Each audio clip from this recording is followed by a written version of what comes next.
Coucou les amis, j'espère que vous allez bien, c'est Force Pingouin et merci de regarder ce Divulgation et Vérité. Merci de me suivre sur la chaîne YouTube de Force Pingouin.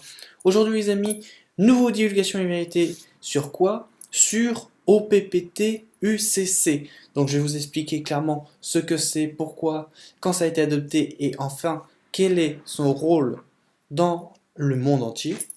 Mais avant toute chose, déjà avant de commencer, je souhaiterais vous faire une introduction sur les Saint-Martin, les îles de Saint-Martin et de Saint-Barthélemy. Mais je vais plus parler de Saint-Martin, ce qui est très important, parce que Saint-Barth, je laisse Liliane Bettencourt s'occuper de ça. Saint-Martin, c'est quoi? C'est une île dans les Caraïbes qui se trouve au nord de la Guadeloupe et qui a été touchée par l'ouragan Irma et José, ou José, ça dépend. Mais très faiblement pour José, hein, mais principalement Irma. Il y a eu des dégâts de la partie française, parce qu'il y a dans Saint-Martin la partie néerlandaise, hein, et bien sûr dans la partie française, 95%, voire j'ai envie de dire la totalité de la partie française a été détruite par Irma. Bon. Aujourd'hui, comme vous savez, les gens sont en manque d'eau, d'électricité et de moyens, pas que financiers. Mais sur quoi je voudrais souhaiter et pointer l'information, c'est que dans les médias, on vous dit, voilà, les secours sont là-bas, on va vous aider, etc. Il n'y a pas de problème, on envoie déjà de l'eau, on évacue des personnes et tout.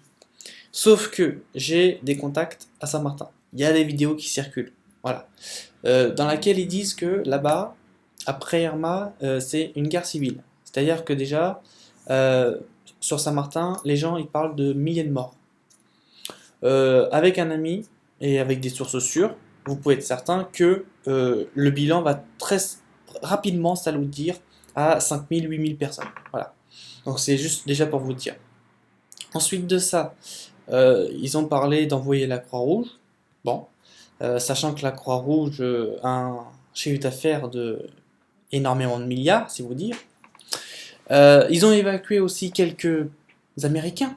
Oui, il faut évacuer les Américains d'abord, avant les Français, hein, vous comprenez.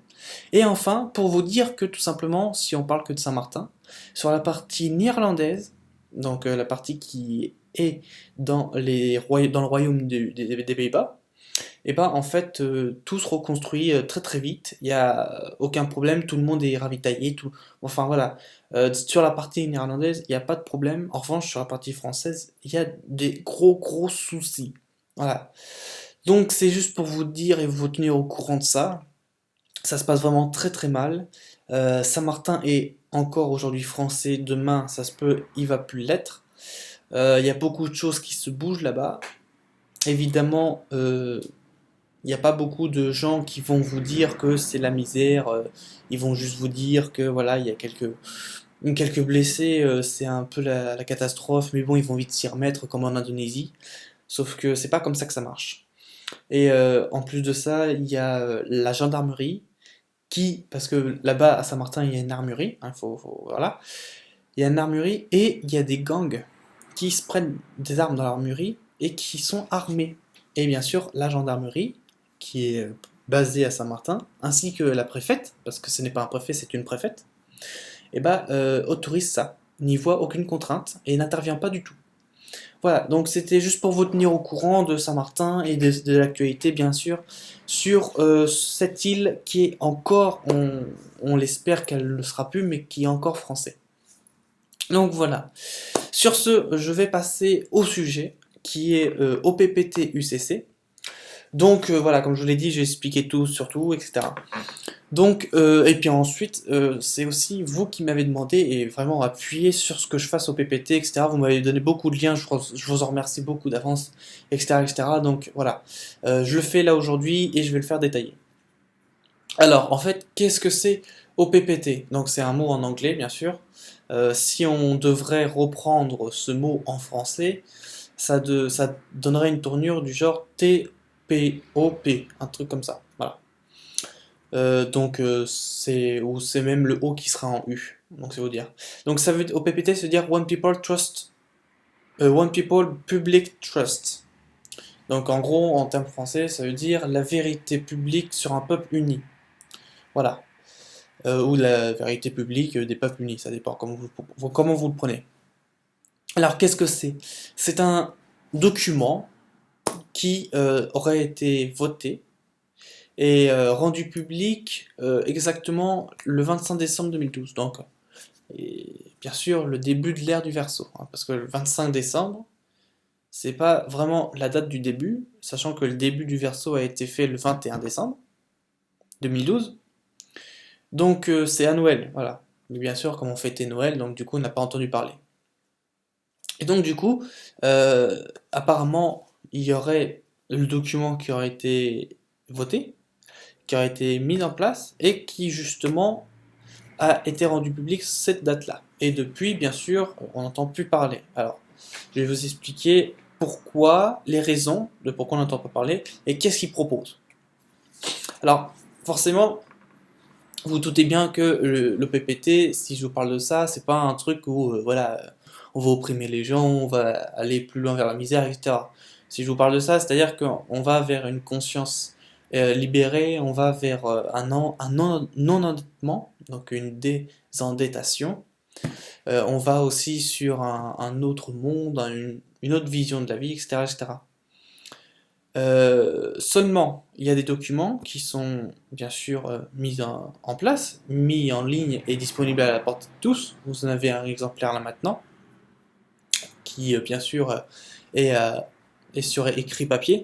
Mais il faut comprendre aussi que c'est quelque chose qui touche tout le monde. C'est-à-dire qu'en gros, cette déclaration étant rendue publique, mais le truc qu'il y a, c'est que voilà, tout ce qui est les chartes des pays, les banques, les multinationales, les règlements de ministères, bureaux, associations, tout ce que vous voulez, même les constitutions, les lois et les institutions, ils sont abrogés. Voilà. Ils sont tout simplement abrogés avec le PPT. Donc c'est-à-dire que en fait, euh, concrètement, on pourrait dire que ils n'ont aucun pouvoir et qu'on pourrait faire ce qu'on veut. Voilà. C'est-à-dire que si on a envie de pas déclarer, on ne déclarera pas et que bah, bien sûr c'est légal. Si on a envie de faire des projets immenses qui bien sûr l'État ne finance pas ou ne veut pas ou remet des contraintes, etc. Il n'y a pas de problème, c'est autorisé d'après au PPT. Enfin voilà, il y a beaucoup de choses qui se font bien sûr avec le PPT, mais actuellement, il y a des gens qui font justement cette démarche-là et ils rencontrent beaucoup de problématiques à ce sujet. Donc, bien sûr, ayons un peu de recul sur ça. Aussi pour vous dire que normalement, bon, comme vous le savez, la France c'est une entreprise, hein, c'est pas un pays. Au moins de Rothschild, je parle. Mais sinon, c'est un pays en soi, si on le prend. Mais ça voudrait dire que, en fait, avec le PPT, tout ce qui est la banque, l'entreprise, le gouvernement français en lui-même n'a plus du tout d'autorité. Bien sûr, on ne le sait pas parce que ça a été mis comme ça, mais bon. Après, il nous parle aussi là-dedans de être souverain. Donc, c'est-à-dire qu'à travers une juridiction, euh, eh ben, vous avez la possibilité, si on vous, bien sûr, juridiquement, on vous accuse en tant que personne, ou on vous met à un procès, à un jugement ou à une convocation en tant que personne, et pas la décision judiciaire est irrévocablement rejetée, parce qu'il ne parle pas de l'être. Et donc en fait, il faut vraiment mettre l'être. Donc ça voudrait dire que à travers ça, mais bien sûr dans la justice française c'est aussi ça comme ça voudrait dire que tout le monde qui connaît cette astuce-là de se juger en tant qu'être et non pas en tant que personne, si le juge il va dire qu'il déclare et il veut comment dire, il veut juger la personne, et bah du coup le procès est rejeté. Il n'a plus autorité, il n'a plus aucun fait de prouver de ça que c'est un être, etc. Donc voilà, il y a plus, il y a pas de coupable ni d'innocent. Tout le monde est innocent dans l'affaire, c'est rejeté. Et on peut continuer comme ça.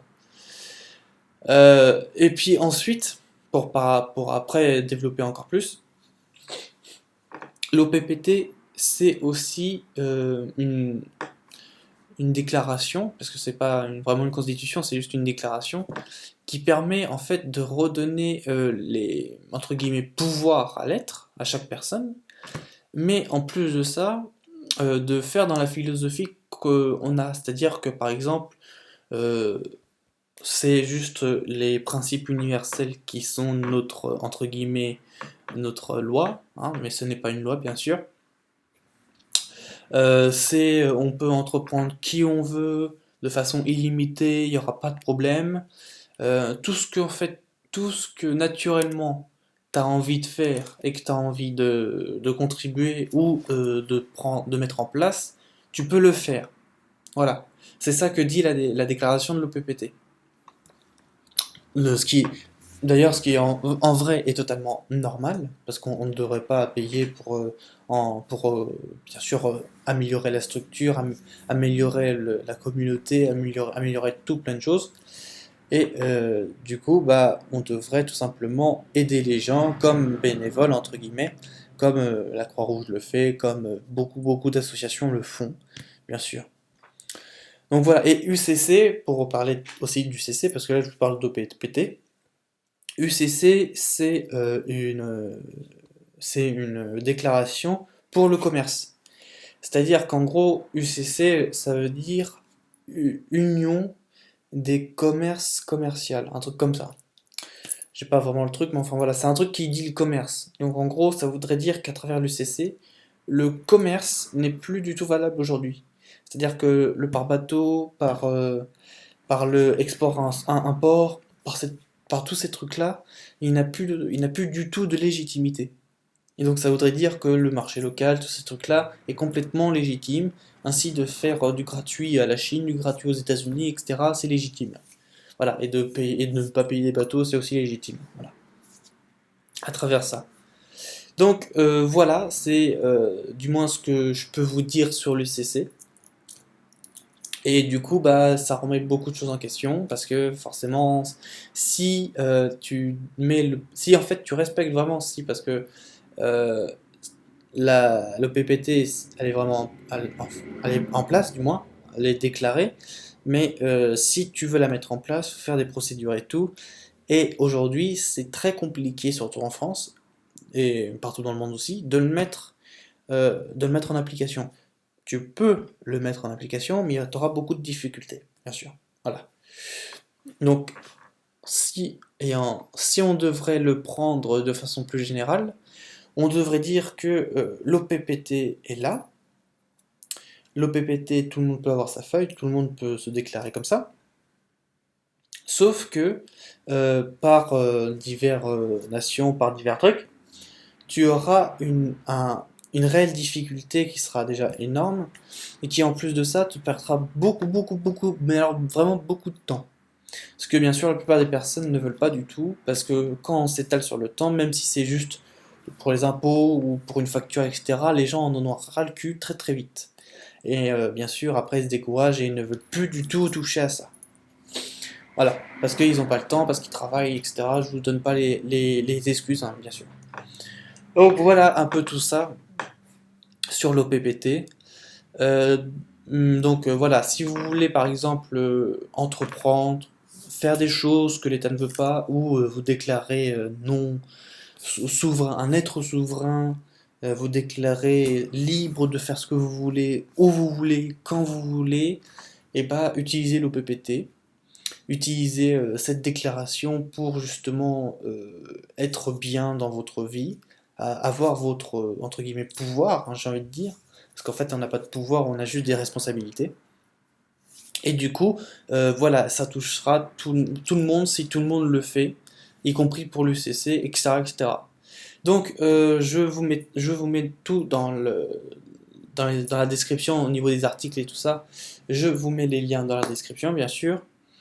Et voilà, en fait, c'est juste ce que je peux vous dire là-dessus. Pour résumer, donc l'OPPT et l'UCC, c'est en gros la fin du système actuel. Voilà, la fin de la dette, la fin de tout ça. Donc voilà ce qu'on peut résumer à l'OPPT et à l'UCC, bien sûr. Donc tout le monde peut le faire, il n'y a pas de problème pour ça, etc.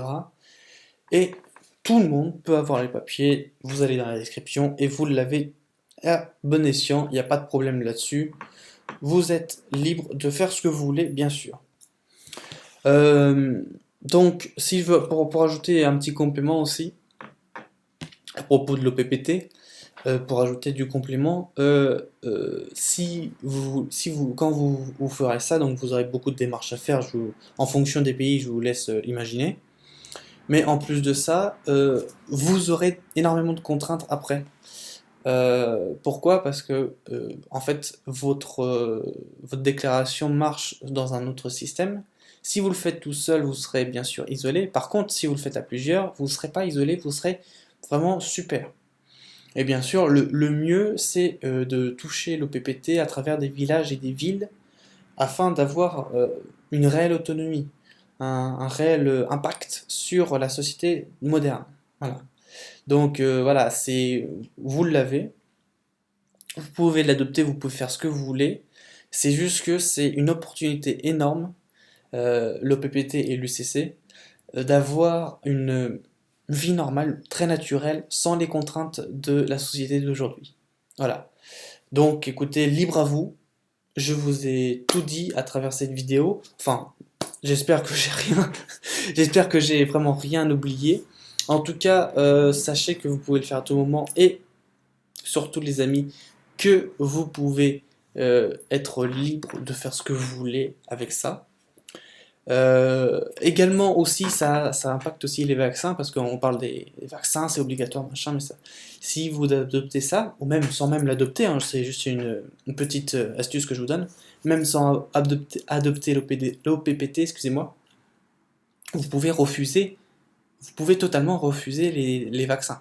Il n'y aura aucune contrainte, si ce n'est bien sûr d'avoir un carnet de santé un peu vide dans ces trucs-là. Voilà, il n'y aura pas de contrainte là-dessus, OPPT ou non, je vous le dis très sincèrement. Et puis aussi, bon ça je reparlerai dans une autre vidéo, mais au niveau de l'éducation, vous pouvez le faire, hein, c'est totalement légal, j'ai tout regardé au niveau du code, donc il n'y a pas de problème. Mais je vous reparlerai de ça dans une autre vidéo en tout cas. Donc voilà ce qu'on peut dire de l'OPPT et de l'UCC là-dessus. Donc si vraiment j'ai oublié des choses, si vous avez d'autres conseils à donner ou si vous avez des questions, n'hésitez pas à les mettre dans la description, ça nous fera entièrement plaisir. Et ça me fera plaisir de répondre à vos questions aussi. Et les amis, on se dit dans un prochain Divulgation et Vérité. Une bonne journée à vous, une bonne santé et surtout, passez du bon temps avec vos familles, avec tout le monde et n'hésitez pas à vous abonner à la chaîne YouTube de Force Pingouin. Salut tout le monde, bye bye!